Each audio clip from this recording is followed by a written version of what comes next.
Assalamualaikum warahmatullahi wabarakatuh. Dimas Diajeng dari manapun Anda berada, serta para netralis yang senang banget dengan podcast Cetik Gini. Selalu menantikan kita pasti dengan informasi, hiburan, serta pengetahuan, ilmu, kesehatan dan lain sebagainya, semuanya ada di podcast kita. Nah, pada episode kali ini kita kedatangan tamu. Nah, ini tamu agung ini beneran ini ya. Salah satu pemimpin ormas besar di Kota Tuban, bahkan Indonesia juga ya. Siapakah beliau? Beliau adalah langsung saja saya langsung perkenalkan. Beliau adalah Kiai Haji Dr. Andes Masrukin MA. Siapakah beliau? Beliau adalah, dikasih tepuk tangan sambil saya kasih penerangan dong. Beliau adalah ketua pimpinan daerah Muhammadiyah yang baru, tapi daerah dilantik ya ini. Tidak ada pelantikan, tapi ada pengukuhan. Nanti ada pengukuhan. Beliau adalah yang nanti akan dikukuhkan dari kepemimpinan mulai dari tahun 2022, masa khidmatnya ya 2022 hingga nanti 2027. Assalamualaikum Yai. Waalaikumsalam warahmatullahi wabarakatuh. Kabaripun pripun? Alhamdulillah, saya mau. Kalau dengan Pak Yai Masrukin itu wis Jawa, tapi kene ki milenial ya rada susah nek ngomong Jawa ya ta. Kita Pak. Beda generasi ya.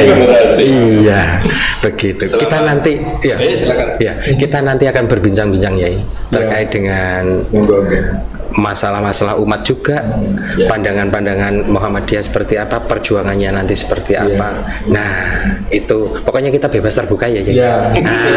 Janjinya ya, bebas terbuka. Ya, tapi sebelumnya ya, ada sesi yang namanya pantik api. Nah, ini rekan saya yang ada di sebelah sana itu yang akan memberikan pantik api itu seperti apa. Monggo, Kang Mas.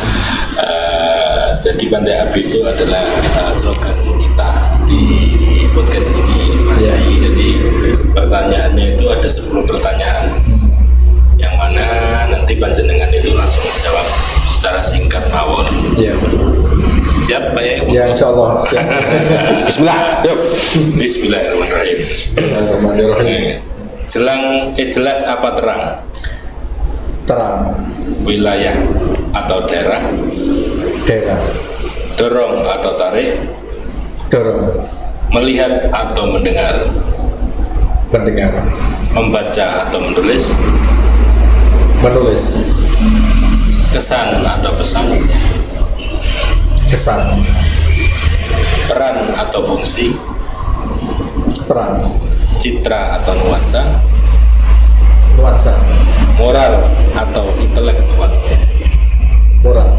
Dan yang terakhir Pak Yai, membina atau memimpin? Membina. Ada jenengan di sini pemimpin. Memimpin dan membina. Iya. Terus itu tadi milihnya itu tulis tapi penuh dengan kesan. Tak kirain tadi tulis pesan gitu kan. Tapi tulis tapi dengan kesan. Berarti beliaunya ini penuh dengan nuansa-nuansa seni sastra. Iya. Bukan kesan untuk menulis, bukan. Iya, ternyata setelah saya lihat ini di Facebooknya beliau, ternyata beliau ini ya Yai ini MA, Magister Agama, dan memang pinter sastra-sastra Arab, bahasa Arab. Naam ya. Kita sedikit belajar. Iya. Ini pertanyaan pembuka ya. Kalau mau saya sempat bertanya toh terkait dengan apa tadi? Oh, tidak ada pelantikan, tapi adanya pengukuhan. Nah, itu apa sudah atau belum ya? Jadi pengukuhan belum, rencananya akan dilaksanakan tanggal 4 Juni mendatang. 4 Juni mendatang. Itu langsung di Tuban atau? Di Tuban, rencana di Geraha Sandia. Perumahan Semen Gresik itu ya. Kita diundang ya. Dia monggo. Iya, janji. Untuk umum ya. Ada yang berbagai macam organisasi diundang karena kita ini organisasi yang terbuka, organisasi yang memang untuk umat, rahmatan lil alamin. Lil alamin. Ya. Yang datang siapa saja ya? Dari pusat ada ya? Yang datang rencananya dari wilayah. Dari wilayah. Berarti provinsi ya? Ya, provinsi. Ya. Provinsi, nanti siapa yang ditunjuk oleh provinsi, karena hampir semua itu perempuan. Jadi di Jawa Timur ini ada PCM itu membutuhkan perempuan. Jadi kebetulan ada 3 mungkin yang bersamaan pada tanggal 4 itu. Oh, dari mana saja? Tuban? Ya, Tuban, kalau tidak salah itu Kediri. Terus kemudian yang satu lupa. Jadi nanti yang ditugaskan di sini siapa? Itu berarti kita mengikuti ya. Dibagi dari wilayah itu, dibagi nanti orang-orangnya 3 gitu. Ya tidak tahu. Biasanya kan pengukuhan itu kan ada dari DPP ya Pak. Pengukuhan itu ya dari pimpinan wilayah Muhammadiyah. Muhammadiyah berarti dari wilayah Jawa Timur ya. Ini ucapan selamatnya sekarang saja ya ini. Oh, monggo. Selamat ya iya. Sudah terpilih menjadi ketua pemimpin, pimpinan Muhammadiyah PDM. Jadi meskipun belum dikukuhkan, sejak ada SK yang diturunkan oleh pimpinan wilayah Muhammadiyah Jawa Timur sudah otomatis melaksanakan tugas. Nah itu tinggal pestanya saja kan gitu. Iya, tinggal pestanya saja sambil koordinasi dengan warga Muhammadiyah yang ada di Tuban. Serta kerjasama dengan organisasi-organisasi yang lain, termasuk pemerintah daerah atau kita pihak yang berkait. Ini kita kerjasama soalnya mau pilkada. Mau pilek.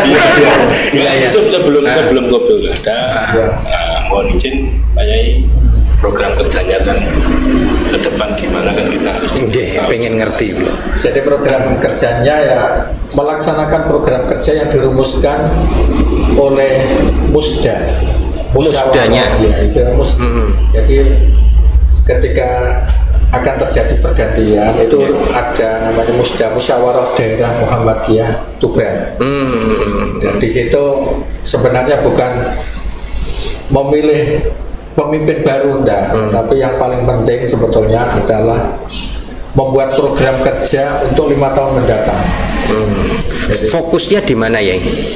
Fokusnya yaitu untuk pengembangan ekonomi, komoditi ya. Terus kemudian untuk memajukan atau mengembangkan amal usaha Muhammadiyah yang ada. Amal usaha Muhammadiyah itu kan, jadi kita ini di Muhammadiyah. Namanya yang kita tangani, yang kita urusi itu sering dinamakan amal usaha. Jadi amal untuk berbakti kita di Muhammadiyah itu namanya amal usaha. Itu ada bidang dakwah, ada bidang pendidikan, ada bidang sosial, ada bidang kesehatan dan lain-lain. Jadi di Muhammadiyah itu hampir seperti pemerintahan, jadi ada struktural. Iya. Jadi itu dinamakan majelis atau lembaga. Jadi seperti majelis pendidikan itu yang ngurusi pendidikan yang ada di Muhammadiyah, majelis kesehatan yang ngurusi kesehatan, majelis ekonomi yang ngurusi bagian ekonomi, majelis sosial ada. Jadi lengkap seperti departemen yang ada. Ada kementerian. Ya, ada kementerian. Ada kementeriannya. Ya, cuma namanya majelis atau lembaga. Kalau mau lo ya, kan Muhammadiyah itu yang saya kenal loh, bagi generasi milenial tuh kan pendidikan toh ya. Ini tadi kenapa kok begitu saya tanya fokusnya langsung ekonomi. Apakah pendidikan Muhammadiyah itu sudah dirasa sudah settle gitu, mapan begitu sehingga ayo kita beralih ke ekonomi atau pribon ya? Ada masalah apa gitu loh? Semua itu sebetulnya di Muhammadiyah itu arahnya ke dakwah. Jadi ketika berbicara tentang dakwah itu otomatis juga membutuhkan sarana prasarana yang dibutuhkan termasuk pendanaan. Pendanaan itu kan otomatis untuk membesarkan ekonomi dulu. Di samping itu, kalau ekonomi itu sudah mapan di masyarakat, insya Allah itu akan mudah untuk diajak. Karena dalam prinsip Islam sesuai dengan sabda Nabi kadal fakru ayyakuna kufron. Artinya hampir-hampir orang itu kalau fakir. Miskin kekufuran, mendekati kekufuran. Jadi kafir. Artinya kafir itu kan untuk melaksanakan agama itu juga bisa dikatakan kafir, artinya kufur nikmat. Kufur. Ya. Jadi orang itu akan berat, akan merasa sulit untuk menjalankan agama yang baik kalau memang dari segi ekonomi itu kurang apa. Ya itulah, berarti sama kayak negara juga ya. Kalau negara miskin, ekonomi yang bagus, berarti kan lebih baik. Betul. Mari kita mengedepankan ekonomi yang baik. Dia mah bukan ini kapital ini. Dia kapital itu. Yai, tadi disebutkan ekonomi Yai. Iya. Nah, kalau di Muhammadiyah sendiri dalam usaha di bidang ekonomi apa kemauan ya? Di Muhammadiyah Tuban ini ya. Tuban terutama. Yang bergerak di bidang ekonomi yang sudah dirintis, misalnya seperti mendirikan pabrik minuman ya, seperti Suli 5. Oh ya. Terus kemudian untuk gerakan para tani ada namanya Jatam, yaitu Jamaah Tani Muhammadiyah. Jadi itu ada pembinaan terhadap petani-petani yang tergabung di dalam Jamaah Tani Muhammadiyah. Nah, ini juga diberi petunjuk bagaimana pupuk yang bagus, terus memberi obat yang tepat. Nah ini juga dia. Berarti kan kerjasama sama government dan universitas ya Pak ya. Kalau untuk jadi tim ahlinya ada, memang dibina oleh universitas. Lah Yai, nuwun sewu. Ini kan masalah realita ya. Iya. Terus Muhammadiyah bagaimana gitu ya terkait dengan langkanya pupuk. Nah, Jatam ini terus bagaimana ini? Ya, untuk mengatasi itu selain juga mendorong pemerintah supaya mengusahakan ketercukupan pupuk, itu juga di Muhammadiyah juga mengarahkan petani-petani untuk membuat pupuk sendiri yang membuat pupuk. Iya. Organik ya Pak. Ya, terkenal dengan pupuk organik itu. Jadi jamaah tani itu dibina untuk membuat pupuk sendiri itu diantaranya. Sampun ya untuk sudah dilaksanakan pupuk organik itu. Berapa tahun ya? Jadi Jatam ini sebetulnya termasuk program baru di Muhammadiyah yang terkenal Jamaah Tani Muhammadiyah itu. Jadi kalau di Tuban itu sekitar 2 tahun itu baru di launching. Tetapi kalau di daerah lain sudah lama. Ya di daerah lain relatif sudah agak lama. Yang terkenal dengan Jatam itu tadi. Jadi Jatam ada tingkat pusat, ada provinsi, ada di tingkat daerah. Kalau petani kan Jatam itu, mungkin kalau untuk nelayan di Tuban sendiri kan apa ada program lagi Pak untuk nelayan? Ya, jadi di semua sektor sebetulnya di nelayan itu juga ya gerakan ekonomi, majelis ekonomi. Membidangi berbagai kegiatan umat. Jadi nanti ada bidang-bidangnya. Jadi majelis ekonomi itu ada yang menangani bidang pertanian, ada nelayan, termasuk ada usaha mikro, kecil menengah, itu ada di majelis itu. Sebenarnya loh ya, masalah kita itu, masalah umat itu, kalau Muhammadiyah itu memandang itu umat kita itu jene ini kenapa toh ya? Engkau pertanian kena, yang namanya peternakan juga kena, nanti nelayan juga. Kalau nelayan jelas alam ya, oke, nggak apa-apa. Tapi ya sebenarnya ada apa? Kalau menurut Muhammadiyah, kenapa ini? Sudut pandangnya itu. Jadi gini, setiap generasi itu pasti cara menanganinya berbeda-beda. Jelas. Jadi Muhammadiyah itu yang terkenal dengan semboyan atau moto dari Muhammadiyah itu sendiri, yaitu akan memperjuangkan Islam berkemajuan. Betul. Islam berkemajuan itu difahami oleh Muhammadiyah itu ada 2 sisi. Artinya kalau memang itu yang berkaitan dengan ibadah, dengan tauhid atau keimanan, maka itu yang namanya berkemajuan itu mengarah pada tajdid, artinya itu tidak bisa dirubah. Tajdid itu yaitu mengajak para umat untuk menjalankan agama sebagaimana agama yang baru dibawa oleh Nabi kita Muhammad.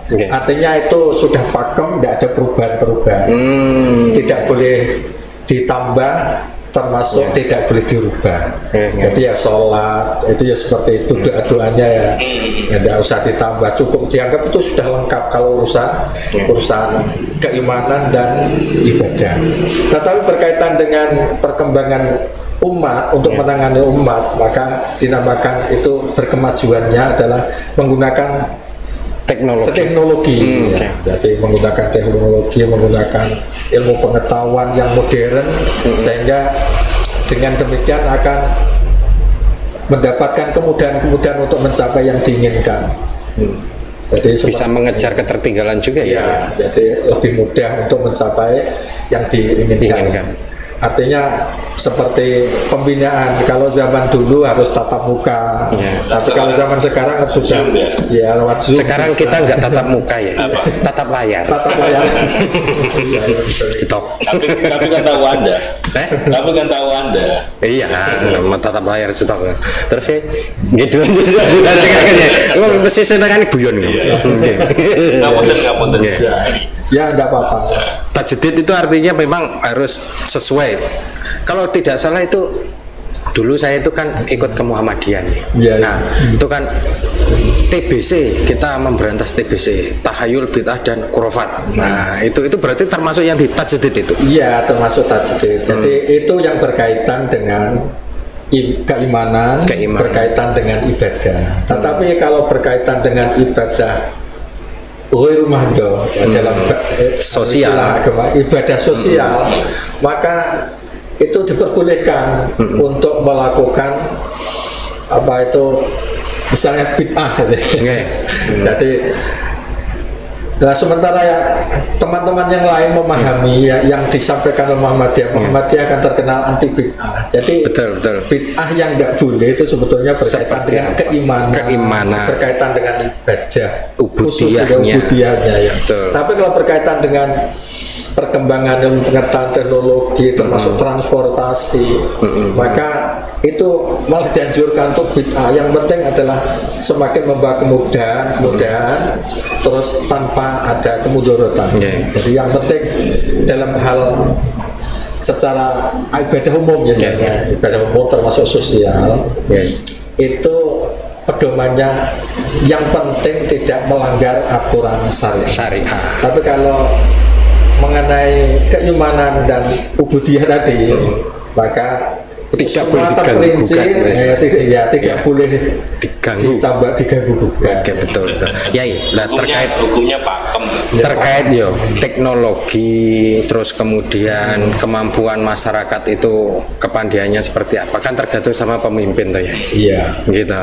Lah kalau dari Muhammadiyah melihat kepemimpinan itu seperti apa? Mungkin Yai juga mungkin ngerasa saya kalau mau memimpin Muhammadiyah di Tuban itu seperti apa, setidak-tidaknya ngoten. Nah, itu kepemimpinan yang Muhammadiyah idamkan seperti apa ya? Yang penting gini, ada kepedulian dan pemimpin itu terhadap yang dipimpinnya. Peduli. Ada kepedulian.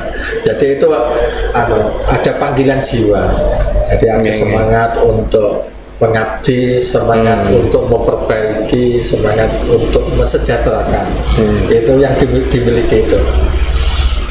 Jadi difokuskan ke sana. Apalagi yang sudah punya gaji misalnya dari kepemimpinan, itu hendaknya harus lebih fokus ke sana. Kalau kita dari mungkin organisasi Muhammadiyah, pemimpin-pemimpinnya tidak ada yang digaji, tetapi di amal usaha, artinya tadi bekerja di memang berjuangnya itu namanya di lembaga pendidikan, di rumah sakit atau di pabrik-pabrik Muhammadiyah, itu digaji sesuai dengan apa yang didapatkan dari didapatkan sesuai dengan kemampuan, artinya profesional. Tetapi kalau di pimpinan atau di kepengurusan itu tidak ada gajinya. Jadi dituntut untuk keikhlasan. Namanya juga amal kok. Ya, amal usaha. Dipakai amal untuk berbakti. Kalau Muhammadiyah itu amal usaha ya. Kalau kita orang awam nih usaha amal. Ngambil usaha. Iya. Maaf, beginilah kita anak muda Pak ya. Ini kan kalau Muhammadiyah ini yang sangat menjadi kan universitas di jenjang pendidikannya dan kesehatan. Kalau di depan ini kan RSU-nya di samping Jalan Diponegoro ini. Ya, di RS Muhammadiyah ya. Kan saya lihat di Lamongan di desa itu kan sudah besar-besar. Mungkin betul kan gitu. Kapan ini dibesarin? Kapan ini? Depan ini kan saya salah masih belum besar gitu. Masih kecil. Tribun. Ya sebetulnya gini, sudah ada upaya-upaya untuk membesarkan itu, tapi karena tanah yang kita miliki itu tidak luas ya, sehingga harus nanti perlu ditingkat ke atas mungkin ya. Kemarin sebetulnya sudah ada rencana, uang sudah ada. Jadi uang program diling-iling ya, uang sudah ada. Ini uang untuk membangun. Bukan anggaran ya, uang sudah ada untuk membangun. Ya, ini ada kendala yaitu karena izin IMB. IMB-nya itu tata kelola kota ternyata dengan konsep dari Muhammadiyah dan timnya untuk membangun itu ternyata belum memenuhi syarat untuk didirikan karena harus memperhatikan parkir, harus memperhatikan lingkungan dan seterusnya. Karena ternyata parkir itu sekarang sangat dibutuhkan, beda dengan dulu kalau banyak motor ya, sekarang kan banyak mobil. Kalau tempat yang di kota-kota besar itu biasanya kan basementnya, ada basement di bawah gitu. Nah, itu nanti masih didiskusikan dan semoga dalam waktu tidak lama lagi sudah ada izin IMB terus kemudian bangun kan kita bangun rumah sakit. Sekarang begini ada. Sekarang yang ini juga bingung Pak.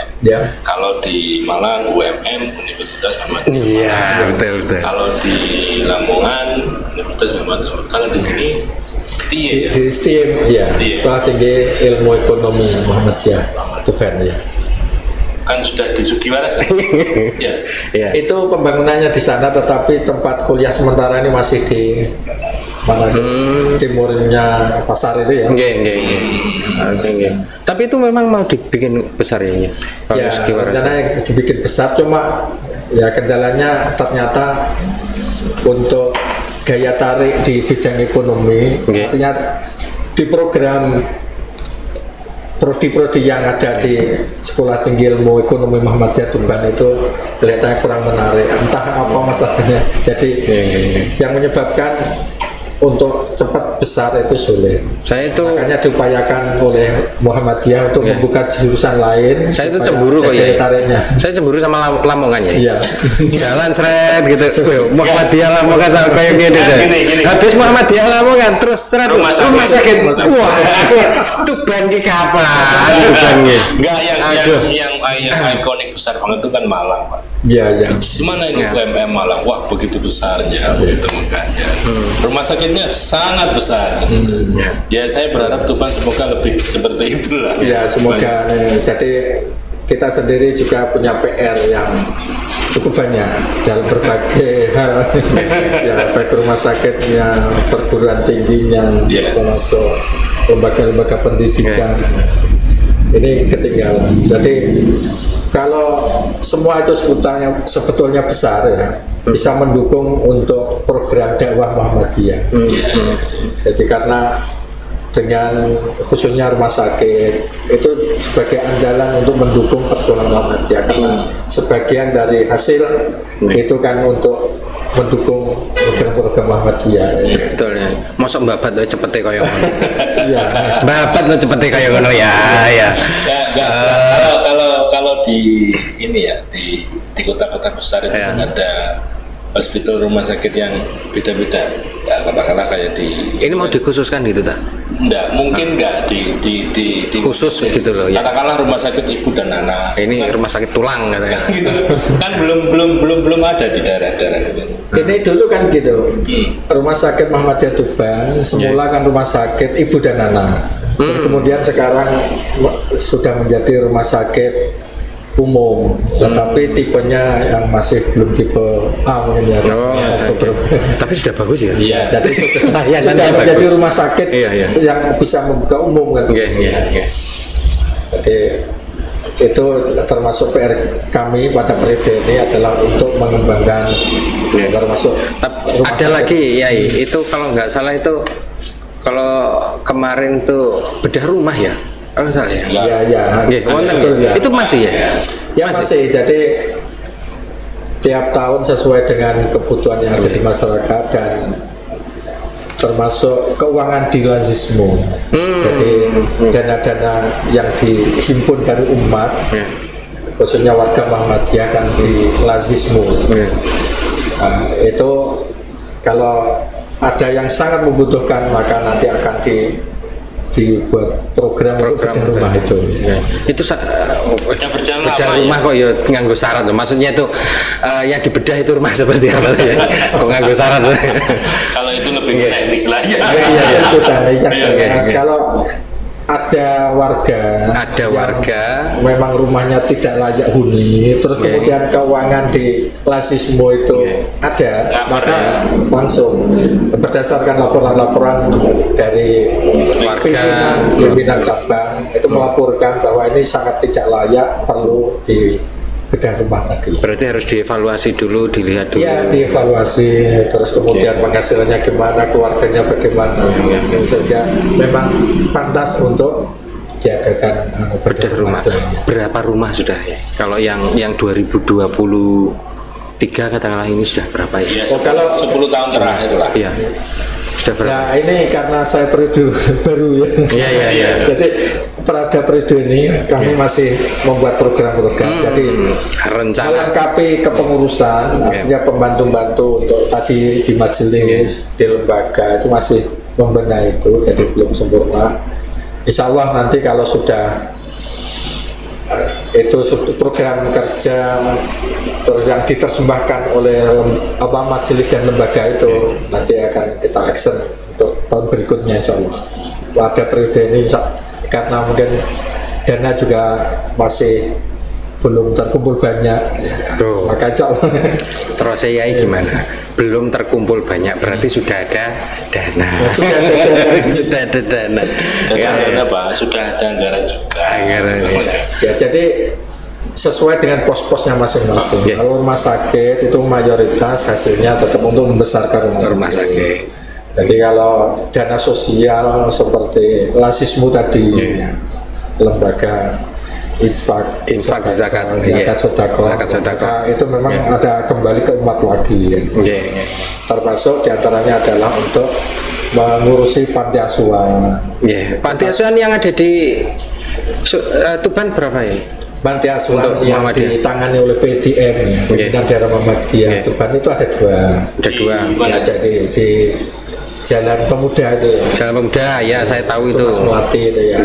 Terus ada juga di jalan apa itu selatannya Masjid Al-Fajr itu kan ada yang Putri, Masjid Panti Putri. Jadi ada dua panti yang dikelola oleh itu ya diberi dana oleh Lazismu. Jadi Lazismu yang pokok itu mendanai itu. Tapi sebetulnya dulu sudah ada donatur-donatur. Sekarang kan untuk menggali dana tidak boleh secara pribadi tapi harus melalui Lazismu, harus lembaga resmi kan.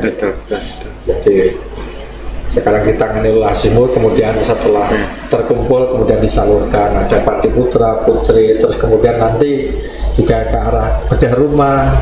Terus masih tetap ya? Iya masih tetap. Peruntukannya untuk peruntukannya termasuk untuk membantu siswa-siswa di Muhammadiyah yang memang tidak mampu, beasiswa ya, membantu pembiayaan termasuk santunan kepada siswa-siswa Muhammadiyah seluruh Tuban yang memang yatim piatu biasanya gitu.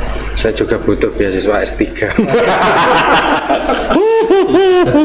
Iya. Oh, nah, ada. Apa maksudnya? Udah dapat kode dari sana. Iya. Kita tuh mau ngobrol banyak ya. tentang Muhammadiyah. Pemimpin. Oh iya, pemimpin tadi loh. Pemimpin tadi itu belum. Iya. Berikutnya. Pemimpin seperti apa toh ya yang diidamkan Di Muhammadiyah. harusnya seperti apa kalau kita sebagai umat itu pilihlah pemimpin yang seperti apa gitu loh ya. Ya saya kira masyarakat Indonesia dengan adanya kepemimpinan langsung ini sebetulnya semakin lama semakin cerdas. Hanya saja karena tertutupi oleh iming-iming uang lah ini kadang-kadang tambah bodoh. Maunya jadi cerdas ono duit, bodoh. Jadi Nah, kalau seandainya tanpa itu, maka insya Allah kepemimpinan yang diinginkan akan terwujud. Jadi sebetulnya kepemimpinan yang diharapkan oleh Muhammadiyah adalah pemimpin yang bisa mewujudkan cita-cita dari bangsa Indonesia sendiri, adil, makmur, sejahtera, sesuai dengan yang terdapat di dalam pembukaan Undang-Undang Dasar 45. Jadi itu yang diharapkan. Baldatun thayyibatun itu ya. Kalau di Muhammadiyah ya itu istilahnya. Jadi Muhammadiyah selain sebagai gerakan amar ma'ruf nahi munkar, tetapi juga mengajak semua lapisan masyarakat yang hidup di bumi Indonesia ini untuk mewujudkan negara yang adil, makmur, sejahtera, yang dinamakan dengan negara yang baldatun thayyibatun wa rabbun ghafur. Pak kok ngerti Muhammadiyah bro? Saya tidak tanya Anda kenapa. Oh nggak tanya. Memang seninya anak muda itu seperti itu. Iya. Terima kasih Pak Yai. Tausiahnya dan penjelasannya tentang Muhammadiyah. Sangat bermanfaat untuk Dimas Diajeng. Kita mungkin bagi Dimas Diajeng dan untuk netralis lainnya. Semoga ini menambah wawasan tentang Muhammadiyah di Kabupaten Tuban. Amin ya. Langsung belajar juga di Netra Channel podcast sedek ini karena ilmunya tadi sudah ada di sini juga. Cuma nanti jenjangnya di universitasnya. Pokoknya kita dari Cedek Geni sih nunggu universitas sama rumah sakitnya. Plus lagi yang dalam waktu dekat yai undangan. Ini hadir pada tanggal 4 Juni insya Allah akan ada pengukuhan pimpinan Muhammadiyah Tuban periode 2022-2027. Terima kasih Yai atas kedatangannya. Semoga tetap sehat Yai. Amin. Tetap napa ngoten niku. Ya. Pokoknya sehat, aktivitas juga lancar, berkah selalu. Sehat walafiat. Sehat walafiat. Baik, Dimas Diajeng dan Netralis dimanapun rekan-rekan berada, begitulah kita menemani Dimas Diajeng dan Netralis selama 30 menit ke depan. Tetap nantikan kita di podcast kebanggaan kita, tetap di podcast Cedek Geni Open Your Mind. Wassalamualaikum warahmatullahi wabarakatuh.